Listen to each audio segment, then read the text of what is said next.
I just forgot. I'm going to record it on my end here. Okay, so 8, resolved that a committee of conference and correspondence be appointed who shall have in charge to communicate the preceding resolutions to the legislatures of the several states to assure them that this... So right there, that's where the highlight should have ended. What he's talking about, a committee of conference and correspondence be appointed. This was the language as the states were creating the Continental Congress to move towards war against Britain and the tyranny of the British Crown. So those words right there were basically received as very harsh words because that's the committee, that's the process that they use to actually move towards war and creating the Continental Congress. In other words, formalizing an organization in the Union to stand up against the king. And so many of the people in the other states looked at that as almost treasonous, and actually in the state of Kentucky, one of the legislators actually came afterwards and said, I think we should have probably changed that, and he kind of wrote his own version of the Kentucky resolutions. Even though these were passed, he came out with a more politically correct, where he didn't use committees of conference and correspondence. Okay. So the question I have on that then is, this committee of conference and correspondence, is that something that's relegated only at the state level to the state legislatures, or is that something, because we're talking about counties here, is that something that has been used in the past within county structures, or has it not? So if you pull up the Tory Acts, which we'll do afterwards, but when you look at the Tory Acts actually organized the state and reorganized the state legislature. Historically, what happened is King George actually dismantled the state government and appointed his own governors and sent all of the legislators home. So what ended up happening is the people were getting more and more upset, and actually they started petitioning the king, or the parliament and the king, from 1762 on, talking, challenging what they were doing and requesting a redress of their grievances because they were being violated as Englishmen, as citizens of Britain. And so as they started reforming their government, what they did was they created committees of safety, assemblies, councils, and conventions at the county level or at the community level. And each of the states, when you look at the Tory Acts, we'll examine that. But right here, this is all about the states. This is the state legislatures. And why? Because they're the parties to this compact. This is a problem with the federal compact, and the states are the parties to it. When you have a problem with the federal, or I should say the state compact, then the counties are the parties to that. Because the state compact was basically sanctioned and created by the delegates of the counties when they went to form the state and formed that constitution. And so we'll dive into this in the next resolution with Madison. He will actually speak more affirmed on the party and the responsibility of oversight regarding infractions to their compact, because the parties to the compact are the states. It's their compact. It's not the federal government's compact. So what he's doing right here, this language right here he's using, is he's basically laying out that the states need to create channels of communication. That's what those committees of conference and correspondence, that is creating channels amongst the states so that they can start talking about how they're going to deal with this tyrant, the federal government, just like they did with Britain. So he was really kind of repeating the very same process of stepping up against Britain. And everybody goes, oh, wow, this is kind of outlandish. Do we really want to go down this path of war? They were making those assumptions. Okay. It doesn't mean that they couldn't have the conversation of what are we going to do. And so we'll dive into it as we go through and peel this, what Jefferson is doing. And let me do a recap of what we covered already. In these previous paragraphs, Jefferson went through every single one of these acts, the Alien and Sedition Acts, and he identified how each act violated the compact. So, in other words, he just created an audit. He audited the Constitution against these laws and said, these laws are unconstitutional, and this is why. And now that I've proven this, now we need to start talking together to decide what we're going to do. And he actually supports all of this as we move through the rest of this, because this is where he says, we have this right, we have this responsibility of actually stopping this. So let's just go ahead and move forward from there. Go ahead. Okay. To assure them that this Commonwealth continues in the same esteem of their friendship and union, which it has manifested from that moment at which a common danger first suggested a common union, that it considers union for specified national purposes, and particularly to those specified in their late federal compact, to be friendly to the peace, happiness, and prosperity of all the states. That faithful to that compact, according to the plain intent and meaning in which it was understood and acceded to by the several parties, it is sincerely anxious for its preservation.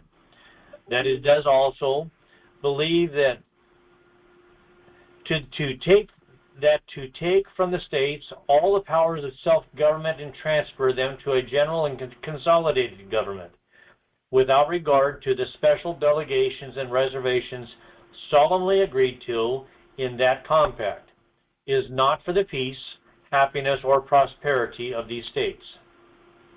So he's leading this conclusion that, hey, if we allow them to do this, this is not going to be good for us or the Union. So go ahead. And that therefore this Commonwealth is determined, as it doubts not its co-states are, to submit to undelegated and consequently unlimited powers in no man or body of men on earth, that in cases of an abuse of the delegated powers, the members of the general government being chosen by the people, a change by the people would be the constitutional remedy. But where powers are assumed which have not been delegated, a nullification of the act is the rightful remedy. That every state that has a natural right in cases not within the compact, casus non federis, to nullify of their own authority or all assumptions of power by others within their limits, that without this right they would be under the dominion, absolute and unlimited, of whosoever might exercise this right of judgment for them.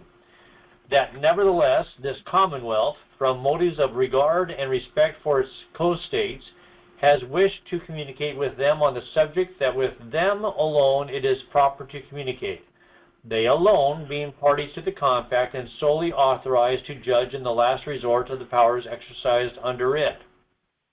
Okay, so that's kind of a mouthful what he said there, but bottom line, he uses and is highlighted this term, a nullification of the act is a rightful remedy. He doesn't expound upon this because he's not really nullifying it, nor does the state of Virginia, or I should say Kentucky, nullify. And we'll get into that in the response in 1799, because he calls it out again. He says every state has this right. However, we're not nullifying, we're basically protesting, and we're going to continue to protest. The reason why he keeps pointing this out is if a state nullifies a federal act, these types of acts where they don't want to abide by the laws that the federal government is creating, then, and this is clarified later on in Madison's document, Notes on Nullification, that a state needs to secede from the Union. They joined the Union as a one-to-many in this join, in this, I'll call it marriage. It is not a state adjoining to the federal government. It is the one to the rest of the states. So when a new state is admitted today, it would be 1 to 50. They are basically making an agreement, a covenant with all 50 states that they will abide by the blessings and the bounty that comes from this union and suffer with the rest of them of those things that, may be inflicted upon them. So bottom line, for, what is the vows of marriage, for better, for worse, sickness and death and all these types of things, they're joining basically like a marriage where they are going to submit themselves to those things of the union. If they get to a point, and this is actually brought up in different arguments in the Federalist Papers, ratification debates, and Madison brings it up later as well. But when a line in the contract or the compact is being violated because each part of the compact is codependent on other parts, that at that point, a state has the right to stand up and say, hold on here, you don't have the authority to do this, you're violating this. And so, as Madison points this out, and we'll get to it, if the act or if what the federal government is doing is both willful and with malice, then they have the ability to actually nullify and secede from the union. So technically, when this goes down in the Civil War point, where Lincoln said that they couldn't secede, absolutely, the southern states had the right to secede because the Constitution was being violated with the economic warfare that the northern states were basically levying upon them. They had the right to secede. And so this concept of nullifying the laws and seceding was absolutely the remedy. But again, Madison points out that if you're going to go down that path, you want to make sure that, one, it's willful and material. I mean, it really has to be a substantial violation instead of, something that's really stupid that, that isn't that relevant. And so anyway, go ahead and go on to the rest of this now. Okay. Congress, being not a party, but merely the creature of the compact, and subject as to its assumptions of power to the final judgment of those by whom and for whose use itself and its powers were all created and modified. That if the act... Right, so... Go ahead. So he uses this term, and I like that because they're a child. The federal government is the child. They're the creature of the compact. They were created after the sanctity and the sovereignty of the states creating this agreement. Then the federal government was created. And so it's literally putting the chicken and the egg relationship very clear, that the chicken is the states and the egg is the byproduct of what the states agreed to do. So go ahead.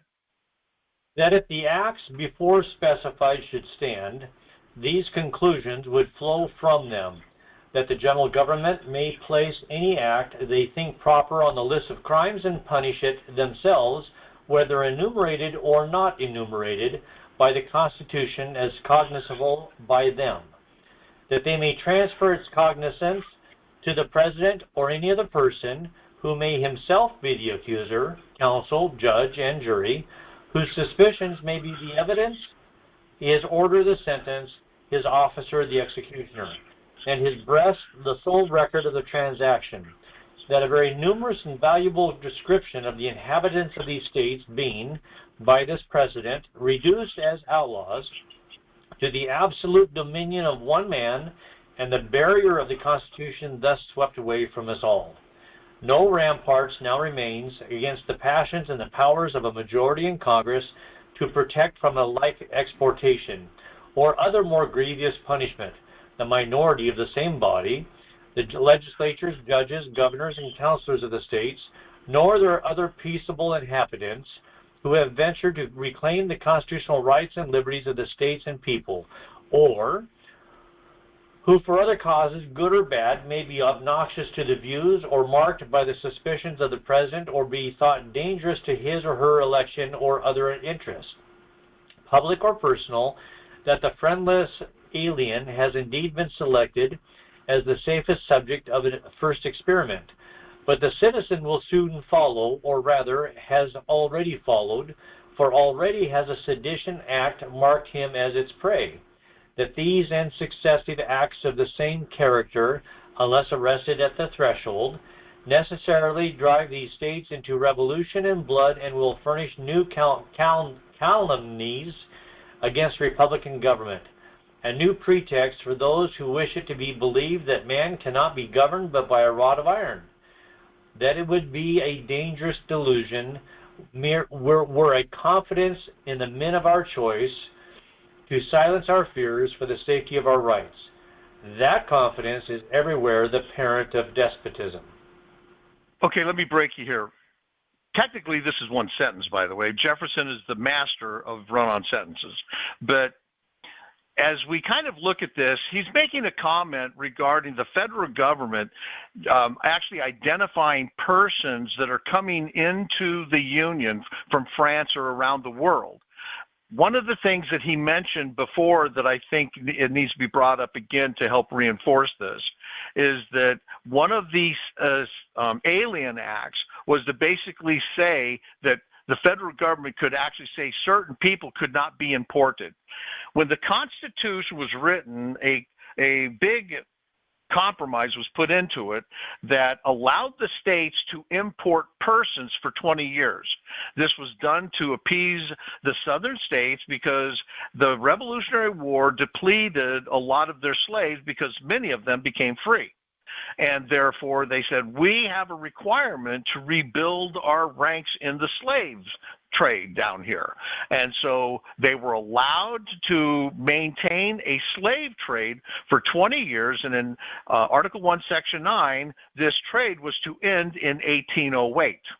Now, when that trade ends, then there is no more importations of persons. In other words, there's no language in Article 1, Section 9 or Article 1, Section 8 where the federal government can then take the responsibility of importing people. The only role, responsibility, and power they have over people coming into the United States is right there in Article 1, Section 8, that Congress shall have the power to make a uniform rules of naturalization, uniform laws of naturalization. And so what that means is that when they bring in refugees, when they decide to bring in refugees or blocks of people, the federal government has violated the Constitution because they cannot import people. They have the responsibility of allowing people to immigrate to America, and they've laid out exactly what that process is. And the fact that they actually bypass that by treaties with the UN, which are all unconstitutional, but the point is the only point in time where importation of persons were allowed was from the beginning of the Constitution until 1808. And so I just wanted to highlight that because some of you may not have been here when Jefferson pointed that out, that the federal government couldn't even play in that game, that the states were solely given this power to be able to import persons. Blocks of persons, and for 20 years they had that power, and then after that it would all end. So go ahead, you can take it on from there. Okay, would someone else want to do the reading on starting with left off with above? Yeah. If nobody wants to unmute themselves, then I will continue the reading. You're doing a great job, by the way. All right, I'll go for it, man. Okay, Tim, go ahead. Okay, left off the above. Free government is founded in jealousy and not in confidence. It is jealousy and not confidence which prescribes limited constitutions.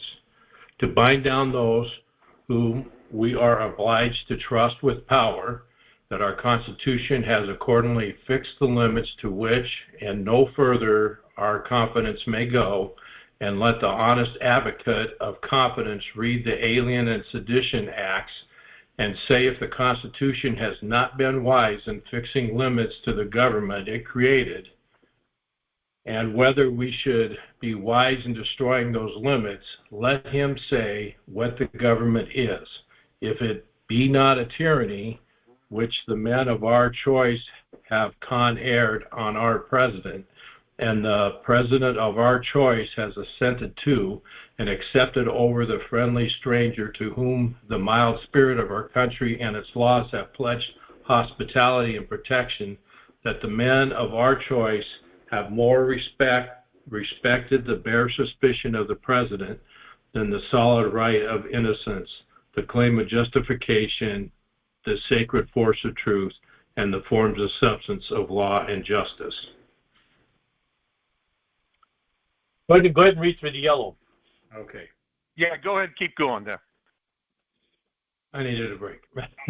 In questions of power, then, let no more be heard of confidence in man, but bind him down from the mischief by the change of the Constitution. So he was basically laying out the fact that our Constitution, when we created this government, it was not, this was unlike any government ever created. As going through the ratification debates, you'll quickly learn that all governments that exist and even exist to this day are based on general powers.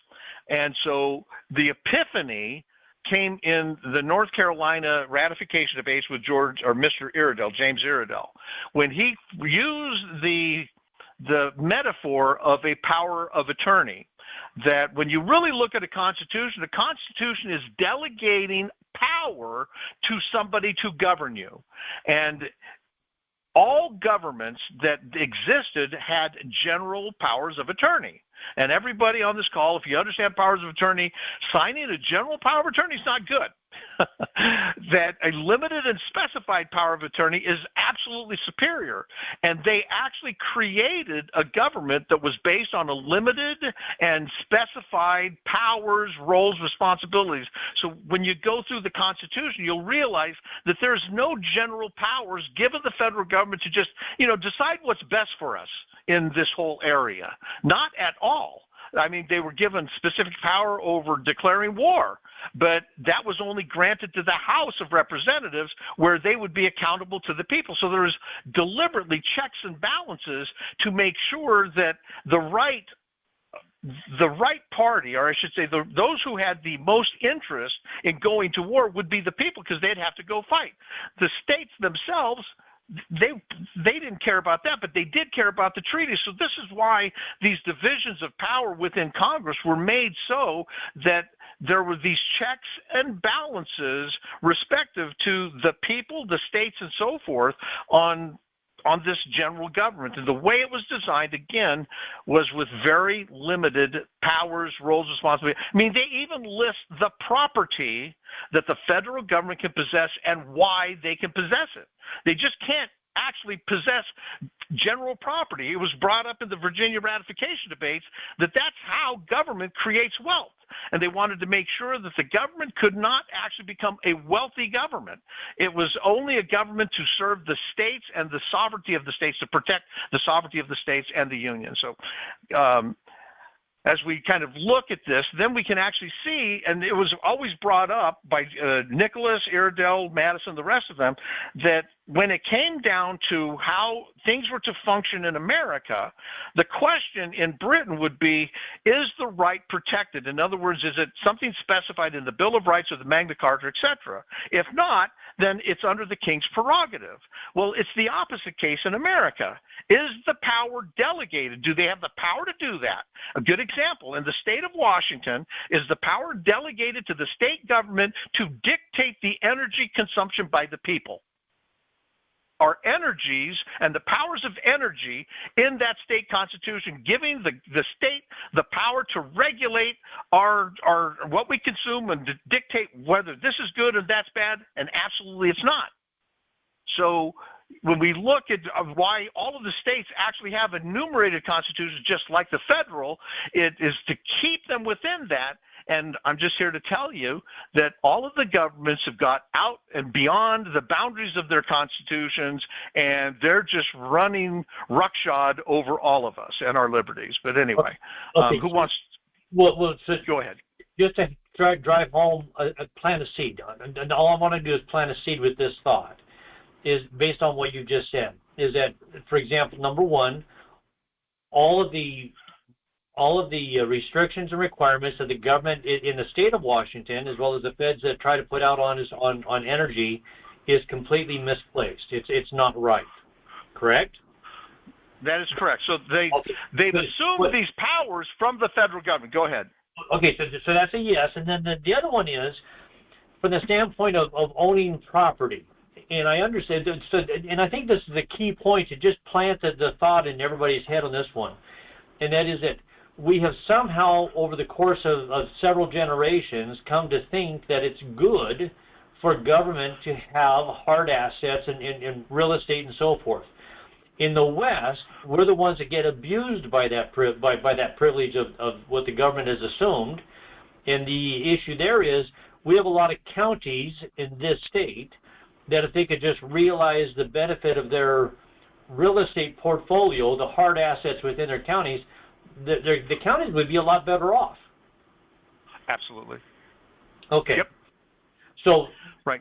We just need to be thinking about that as we go through all this, because at some point we got to think through the strategy of how do we get this back. Anyways, let's go down. Tim, why don't you keep reading the red line stuff? I got a question here first. Okay. What you said and GR said. Relating to energy, of course, we passed the initiative that blocks the state from blocking natural gas in the Seattle area. So what I'm hearing out of this, instead of doing an amicus brief to the court, or you can do an amicus brief, but the other counties can say to the court, because there's a lawsuit trying to block the initiative, the other counties could say to the court, the state does not have jurisdiction to regulate this natural gas.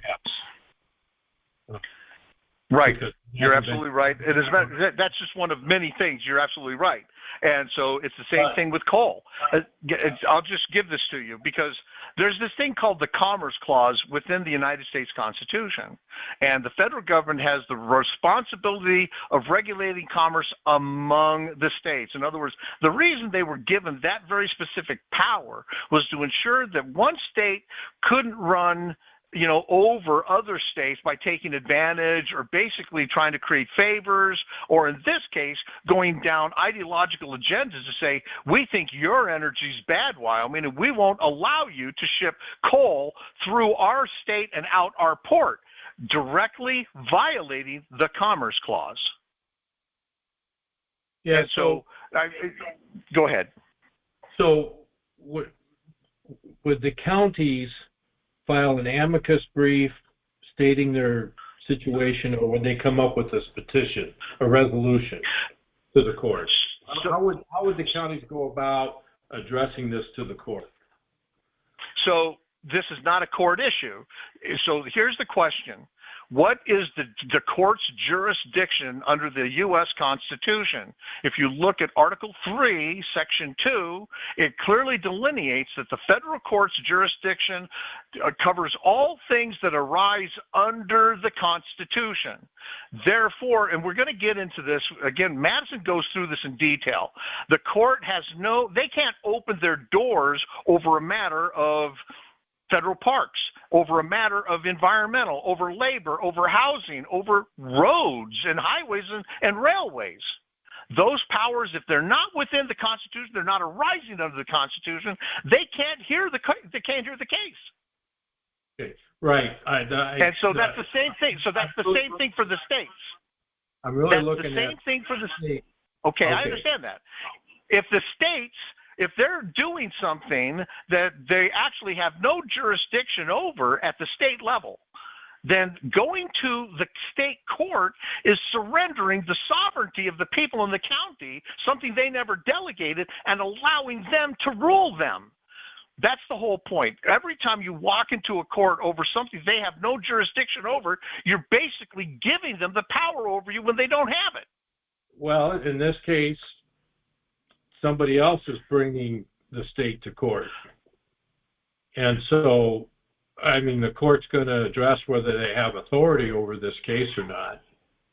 Oh, well, I'm going to tell you right now, there's nothing under the sun that the courts do not believe they have jurisdiction over.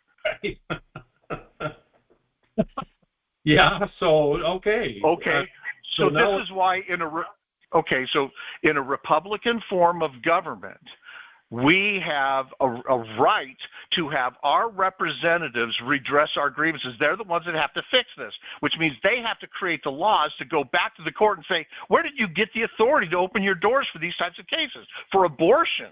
Well, in the state of Washington, that's fixed in the Constitution. But every other state and the federal government, it's not in theirs. And so all of these different issues, if this is why understanding your Constitution is so critical, because then all of a sudden all of these things start popping up where, wow, they're doing things and they're actually making rules. They're creating laws in Congress, or I should say in the legislature, and down in the courts. They're actually, making verdicts and so forth in either bending, assuming more, or supporting this tyranny. It's a rigged game. They're all working together to take more and more from us.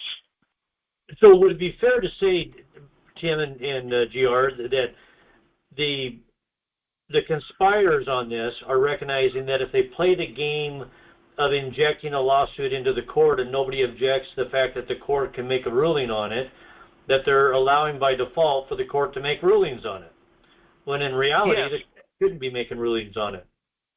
Yes, and so one of my advices to the Attorney General of South Dakota was when they were being dragged into court, into a federal court over they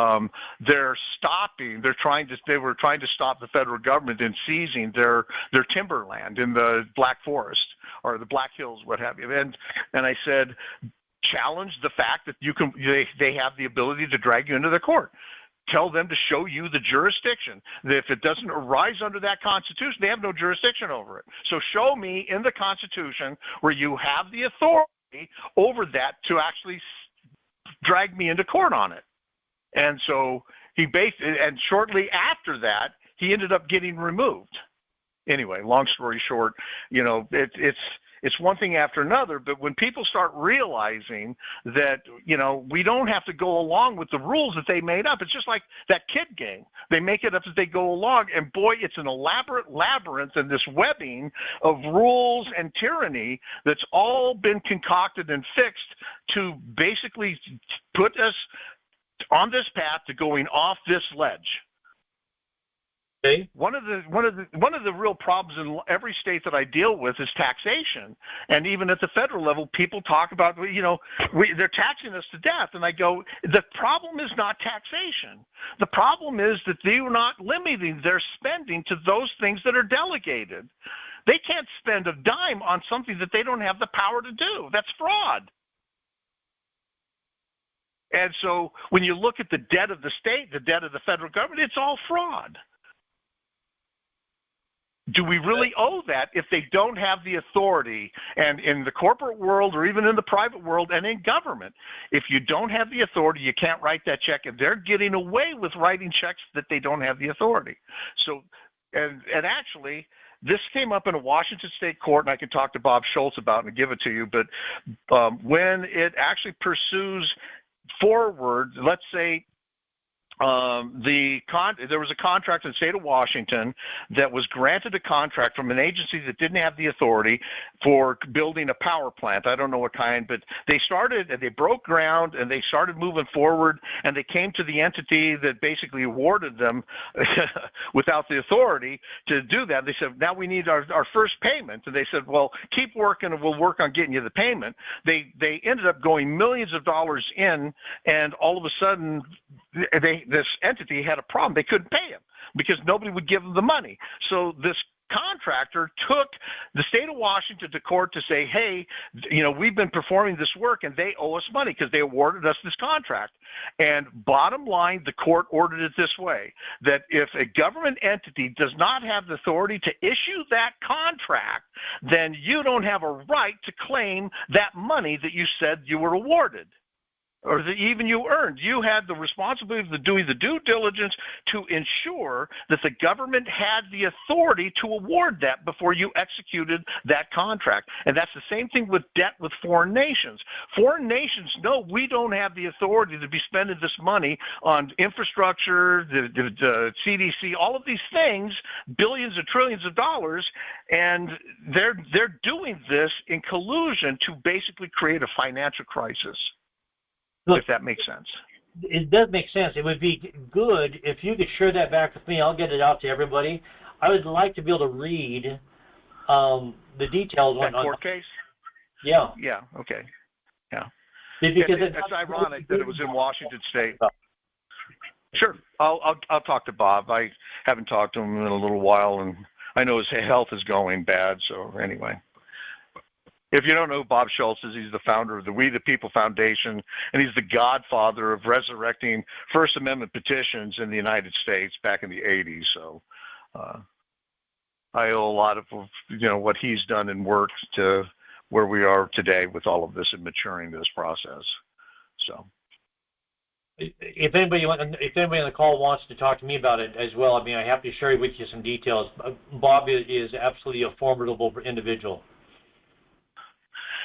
I think Tim Kinley has had his hand up for a while. He just pulled it down. I just put it down.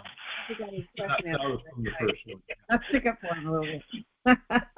Tim, why don't you finish off so that paragraph then? What'd you say? Right.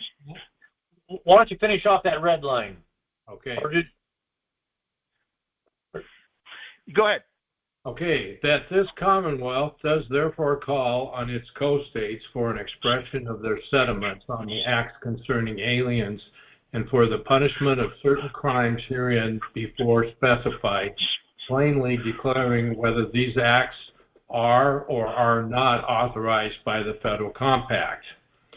And it doubts not that their sense will be so announced as to prove their attachment unaltered to limited government, whether general or particular, and that the rights and liberties of their co-states will be exposed to no dangers by remaining embarked in a common bottom with their own, that they will concur with this Commonwealth in considering the said acts as so palpably against the Constitution as to amount to an undisguised declaration that that compact is not meant to be the measure of the powers of the general government, but that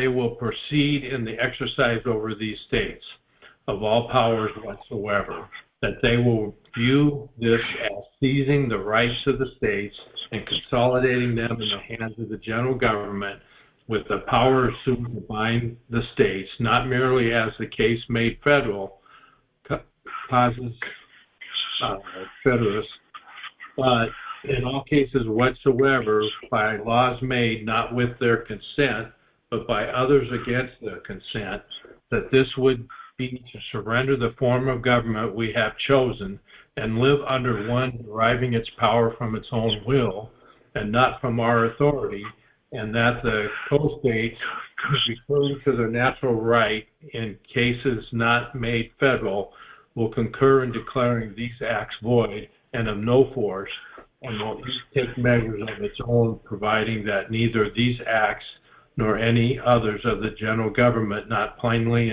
and intentionally authorized by the Constitution shall be exercised within their respective territories. Okay, so he's clearly repeating himself over and over, but bottom line, the Constitution limits their power, and he keeps on reaffirming this whole concept that they've gone down this path. They're going to continue going once they breach this compact, and I think Madison uses the word of degeneracy. I'll use the word erosion. Once a hole is punched in the Constitution, it starts to erode because instantly it may be a hole punched by the judiciary, the executive, or by Congress, and the other branches will start using that as well. And they'll start taking and assuming those powers or however that breach was made in the compact. So he basically is saying that we need every state to look at this and get back with us and work with us, which is why he called them into creating the committees of conference and correspondence. Ergo, this is laying out that we need to talk. Those dreaded words that guys hate to hear. Anyway, and let me read the final one. that this said committee be authorized to communicate by writing or personal conference at any times or places whatever with any person or persons who may be appointed by anyone or more co-states as correspondents or confer with them, and that they lay their proceedings before the next session of assembly. So he's just basically doing the perfunctory, let this happen and let's get going. So one of the things that may be worth pointing out, I think everybody knows Jefferson was a lawyer, right? He was a lawyer. Why is he making basically an appeal to the states instead of going into the Supreme Court? Because he knew that the Supreme Court, if they go there, they're going to, when they make the verdict, they'll make a verdict in their behalf that will benefit the federal government. He knew that he had to get the states to actually stamp up and say, we have the authority here. So this was the first point in time where Madison and Jefferson felt that the liberties of the people were going to be so impacted by these laws that it required direct and immediate action to stop the federal government. So what you're really saying is that it was an intentional design to avoid having to go through a court process, that it could be done through the administrative controls of government. Right. So actually, I'll introduce the 7 paths. I think I mentioned them in our first meeting. There are typically 7 paths of resisting government, actions. One act is the court. Another act is the party in the elections, right? So the court and the party, I consider those the status quos. And bottom line, neither of those paths, the party nor the court, can actually deal with this, because the party is impotent and the court is omnipotent, because they're going to just assume all powers. The reason the party's impotent, because there's no party in the United States that actually holds their public servants accountable and removes them from office when they violate their oath. And as a matter of fact, the legislators in Congress have immuned themselves so that the party can't do that. They've made laws so that they are beyond the laws and above the law. And so, I mean, this is how bad it's gotten, where we don't have a Republican form of government. We have a judiciary form of government. We have a party form of government. We have an executive. We have a corporate. We have every form of government that you could think that they could, manipulate us, take our money and move us down this path. Everything except a Republican form of government, which is why Jefferson and Madison exercised the powers of a Republican form of government to redress the problem and getting the state legislatures to do their job. Now, when we get into the next one, Madison's report, he's not going to be going through an audit. He's not going to basically say, hey, he audited this and this and this, and further dives into the audit. He's actually going to be pointing out the reasons why the states must act. So he's going to go down a different path where he's talking about this responsibility of the state legislatures of the parties, that they have to interpose. That's where the word interpose actually first occurs. And if you look up the word interpose and you look at the word nullify, based on the word nullify today by the John Birchers and the John C. Calhoun nullification doctrine, nullification means you ignore the law. You're just not going to enforce it. And if anybody's had kids, which I think most everybody in this call has probably had kids, grandkids, and so forth, if you ignore your kids when they're not doing something, does that fix the problem? Never. And as a matter of fact, it exacerbates the problem. And next thing you know, your kids are in the car, you're hurling down the road, and they can barely see over the windshield. You have to interpose. When you see interposing is seizing, stopping, and pulling that child from what they're doing. And so interposing is doing what the necessary measures are to correct the action. And so it always has to start with a petition. And technically, when you look at these resolutions, these are basically findings that this state forwarded to all of the other states saying, we are now petitioning you to join us in stepping up and holding this child we created accountable. Okay. Now, so again, the Madison's resolutions are, I think it's a single page. We'll rip through those. Then the following resolution is Jefferson's response, and you're going to actually see how these other states, because they've been corrupted by the Hamilton influence of the big government Federalist Party, how they just went down the wrong path, that these guys actually started defending the federal government's actions and so forth, which really frustrated Jefferson and Madison. And what they ultimately had to do was they had to organize a political coup to basically take the government back, and they did it. They pulled it off. So we don't have Jefferson and Madison today. Forgive me for saying this. We don't have them. So we actually have to do all of the work ourselves because we don't have that Superman Jefferson.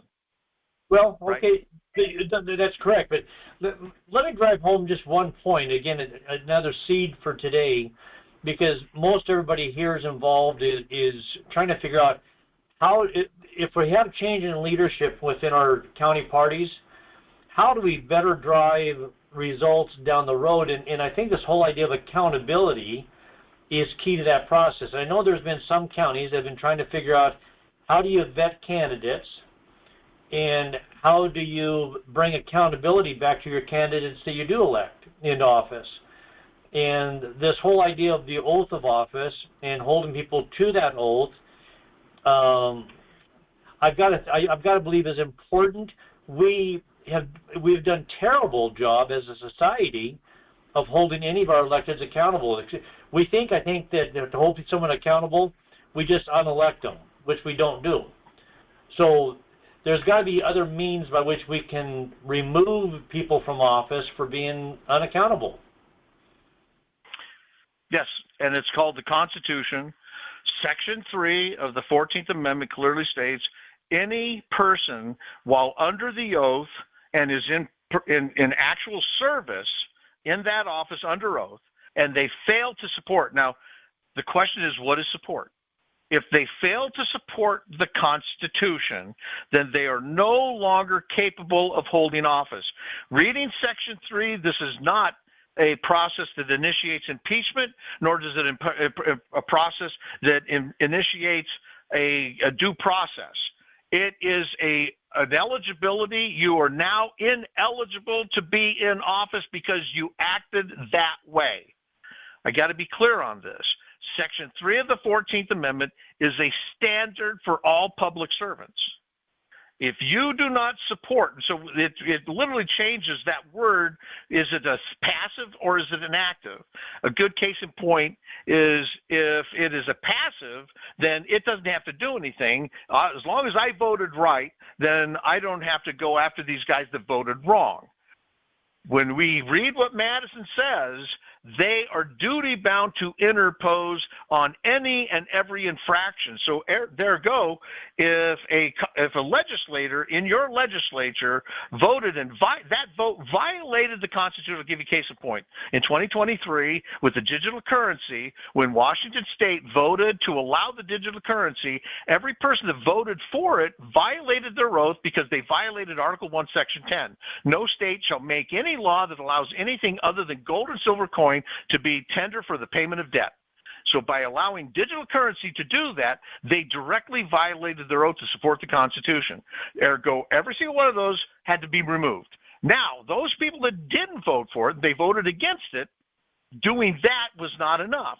Every person that voted against it should have charged these people that voted for it to say, you now must be removed by the supreme law of the land. You have violated your oath, ergo, you are not qualified to be in office anymore. But that conversation and that language never came from those people because they didn't support the Constitution. That's the requirement of supporting the Constitution. You have to call each other out. You say, hey, you do that, you're going to be removed. In South Dakota, when South Dakota was getting ready to pass that bill, we actually had a petition. We had about 2 weeks to get it into the hands of people, got about 200 signatures, and it went out to the state legislatures because they actually passed the bill, and it got vetoed by Governor Noem. And when Governor Noem kicked it back, she said, oh, well, we'd like to see, cryptocurrency added to it, not just digital currency. And so when the House went to vote on it, they had almost 80% of the House vote for it the first time, a little over 80%. And when they came up to vote to actually overpower her veto in the formal, veto overpowering vote to overthrow the veto, they couldn't even come to 50%. Couldn't come to 50% because they saw their names in a petition that they would be guilty of violating their oath, and then they would be fair game for people to harangue them and demand that they be removed. So they didn't even want to open that door. That actually changed the course of events in South Dakota because they cared enough to not to be outed and possibly be removed from office. So petitions can work. So GR, go ahead. About this gas initiative that was passed by the people, and our own state laws say that not even the governor can veto that. My understanding, speaking to the gentleman earlier, is that they're now trying to sue Let's Go Washington for the very language that was on the voters' ballot that former AG Ferguson wrote. And so they're suing the people and making them pay for the very things they're trying to do. So my question is, how can we write? There's two petitions here, in my view, because there's two actions. There's one where they've gone against the initiative process in our state, and one where they did not hold Bob Ferguson accountable to upholding the Constitution. There's two. Right. Then how do we submit a petition to our state legislature? I would do it today. Well, so first, the only way that it's going to carry weight is it has to be a movement. I think I've mentioned to you and other people possibly on this call, probably not, but 2 years ago, or almost 2 years ago, I was working with Matt and talking to Semi Bird, and we basically proposed how Semi Bird could drive a movement and basically getting people to start understanding that if the people actually supported the Constitution and actually voted people in to get rid of everybody that was violating it, that would bring back all of the voters that abandoned, who are not showing up at the ballots anymore because they feel like the parties have abandoned them. I think the voter turnout is abysmal because they just look at the voting process as, what's the point? We vote these people in, they supposedly are good, they go and do bad things. And so this has to be a movement, and it doesn't necessarily need to be 100%. Let me point out what Bob says. The critical mass in red counties is probably very low, maybe 7%. It may not even be 10%. To get your county commissioners to start pushing forward on endorsing these petitions and so forth. But that's getting into the meat of the petitions, and I think that would be a good detail to dive into. And I know you've read the petitions because you understand that the county doesn't really do anything until they get enough of the counties, until they've got enough consensus from the counties to actually start moving that state legislature in the direction that they need to be moved. Because bottom line, until we actually get the state and the counties to pass laws to allow the people to remove public servants for violating their oath, because that's the supreme law of the land. I mean, we should be able to actually execute that law. And there's not one state that has actually created a law that adjoins to that demand that you must be removed. Every public servant has sidestepped that because they don't want to be held accountable. They want to have the ability to make compromises and political theatrics and not be held accountable. It's just like every child. What child wants to be held accountable? What person wants to be held accountable for their sins? We all know we're going to be held accountable ultimately, but boy, as long as we can get away with it today, that's great. And so this, go ahead.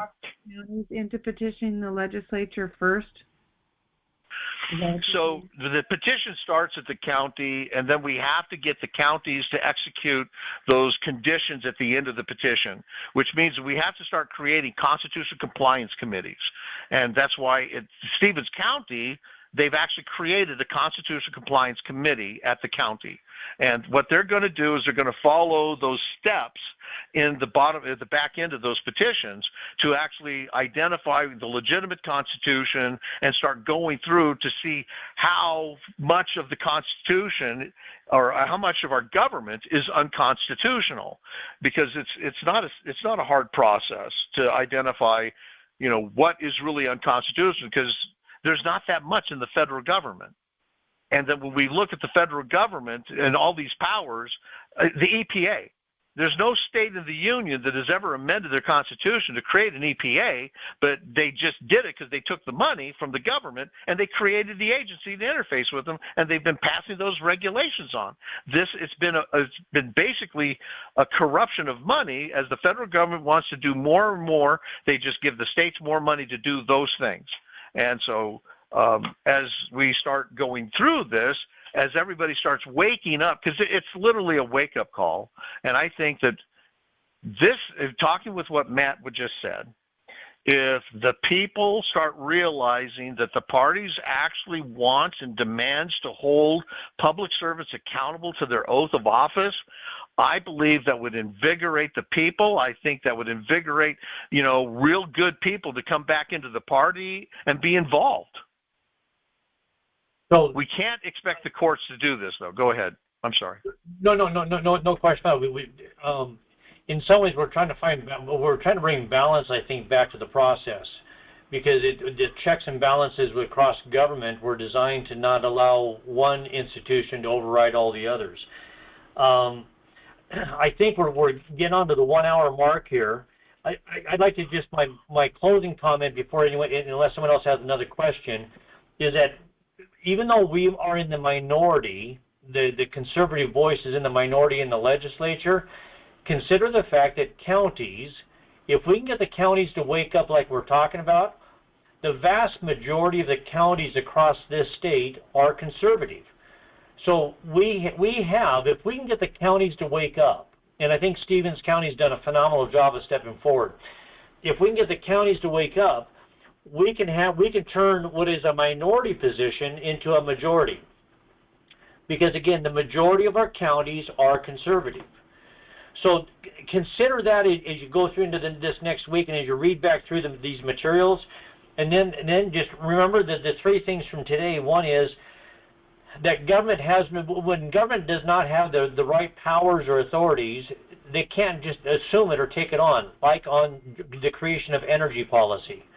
When we have the idea that it's gone on for the last 200 years, the government has been allowed to maintain control of assets to add to their wealth base when government should not have any right to a wealth or asset base. We are not under British rule. We are under the American Republic. Number three, in the final one, which is this whole idea of accountability. We have the methodology in front of us. We've just got to find a way to crystallize it, to make it so it's crystal clear in our mind as to how we hold our electeds into a level of responsibility and accountability, because it is not there today. Yet it requires us to wake up, and I think with the people are starting to wake up. Any other thoughts or questions?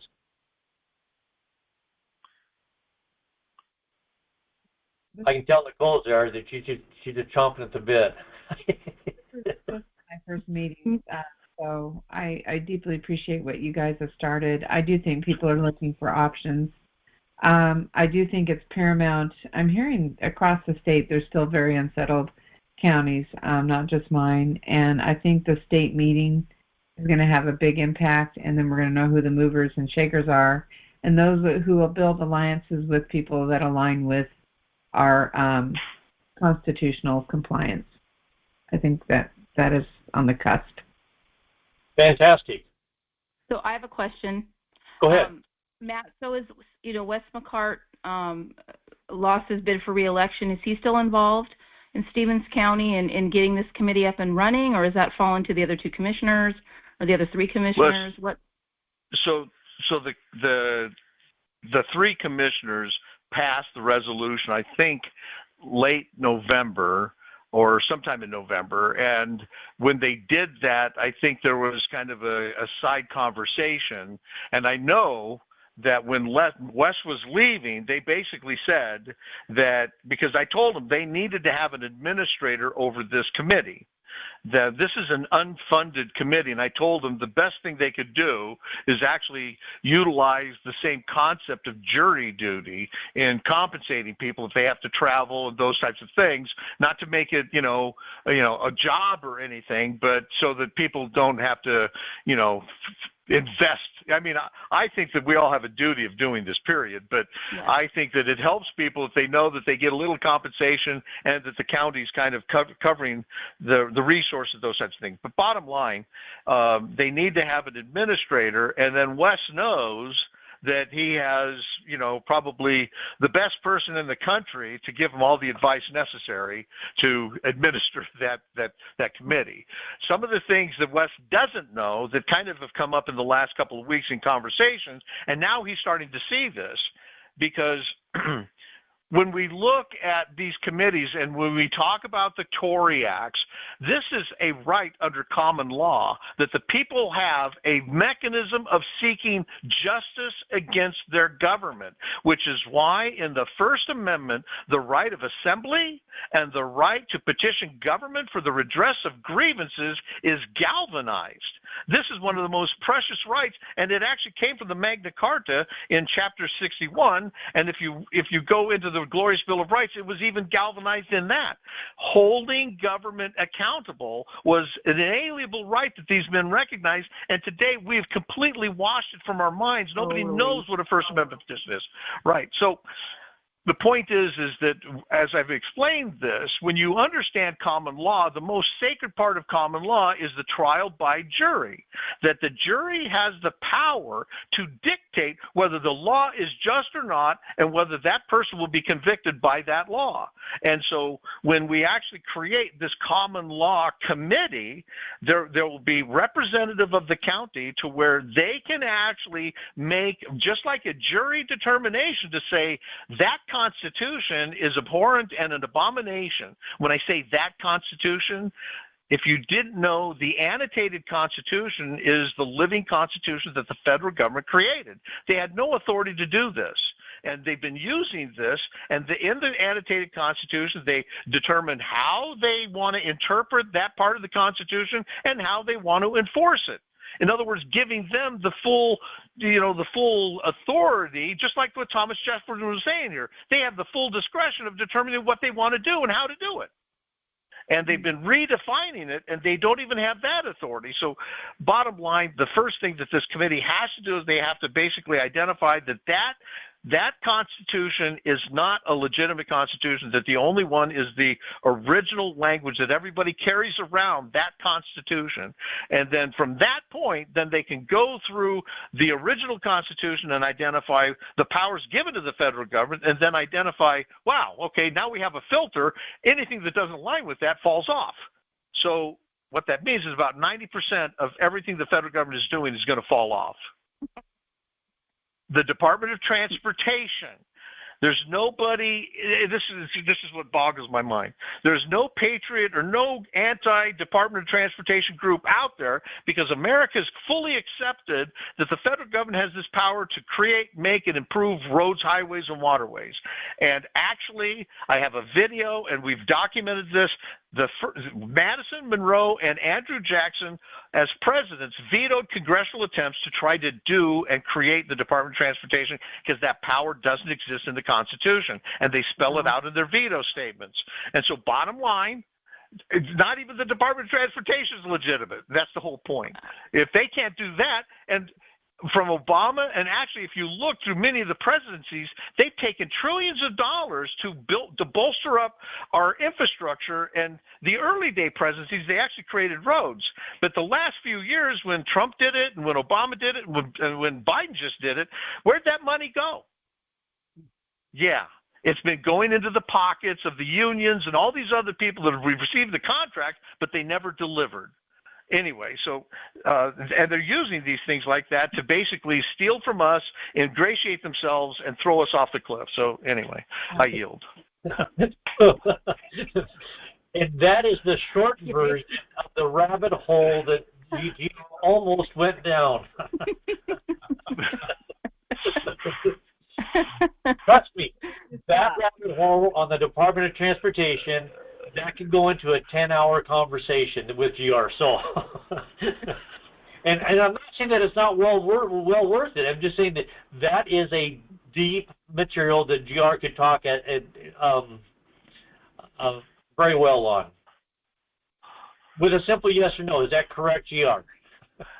Yeah, because that right there was the first encroachment, the first attempt by Congress, and it basically creates the standard of everything else that they've done as the litmus test. Well, if they can't do that, then how can they do this? Okay. And there you go. Anyways, till next week.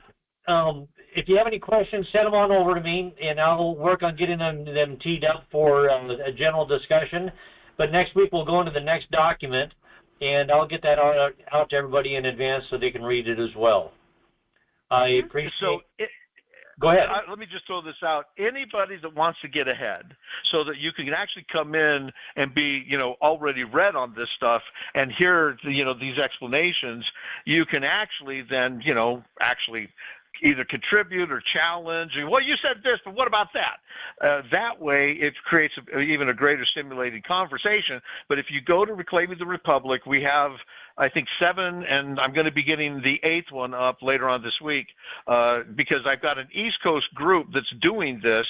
They're going through these documents, and therefore you can actually go through them and get ahead so that when we do these, you can actually, like I said, if you want to, that's more than possible for you to do that. So anyway, I have 2 questions. Shouldn't we contact somebody in Doge with what we're doing? It goes right along with what they're doing. I'm working on it.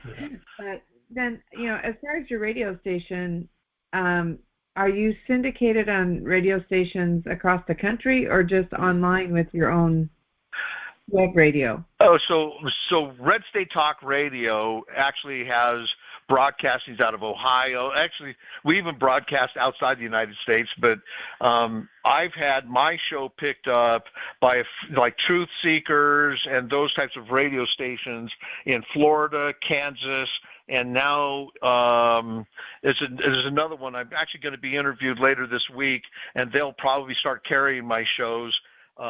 Because down in Kansas and Florida, they carry my show exclusively. The Red State Talk Radio is actually carried on certain stations. What we'd love to do is we'd love to actually see local radio, because I've actually tried to talk to Alan Gottlieb. Anybody who knows Alan Gottlieb, he has 5 or 6 radio stations throughout Washington State. We teach that. I don't talk about the news. I don't entertain people. My radio show is reading the documents and educating people to empower them, because the worst thing you can unleash upon our enemy are smart people that know how to take them on. And that's why we want to empower people with the knowledge to take them on. So anyway. So which group is Alan? Tom Reed and all his. What's that? Which group is Alan? Okay, so Alan Gottlieb, I think it is, he's the, help me out here, the Second Amendment Foundation or something like that. He owns that, and he also owns, I think, KSBN. I think Tom Reed owns a couple of them, and he has a couple of other independent ones, but I think there's 5 or 6 in the Pacific Northwest that they actually broadcast on. Tom used to have quite a few radio stations. I've known him for... Yep. Actually. Right. That's the ACN, but I believe Alan Gottlieb owns KSBN, which is different, and these other 5 stations that Alan Gottlieb owns. That's ACN is another one. I used to broadcast on Tom, but that cost me a lot of money, and I, didn't mind doing the service, but I was looking to, maintain my outreach, but still save me some money. So anyway, I'm moving to the national arena. That's really boded well for me. So anyhow, and I don't make any money. I don't do advertising. It's not about advertising or news or entertainment. It's about educating and empowering. I may have a contact for Alan, so I'll run that one down and see if it works out. I might contact KBLD.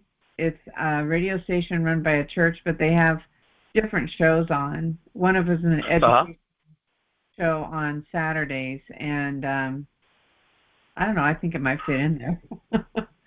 So, yeah.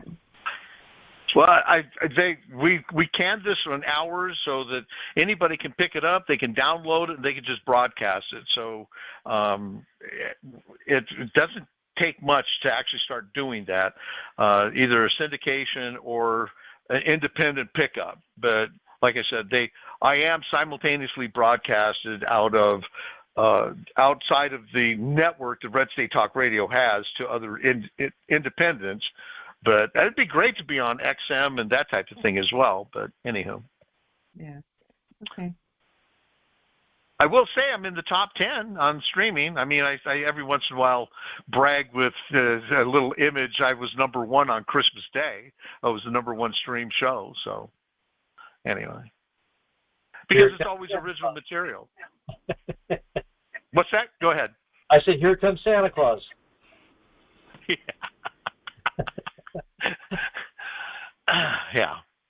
All right. Well, I appreciate everybody's time and their efforts, and if I can be of any help, you know how to get a hold of me. So I'm here for you. Okay. Thanks everyone for being on. Thank you. You bet. Thank you. God bless. Bye now. Thanks, Matt, GR. Hey, you're welcome.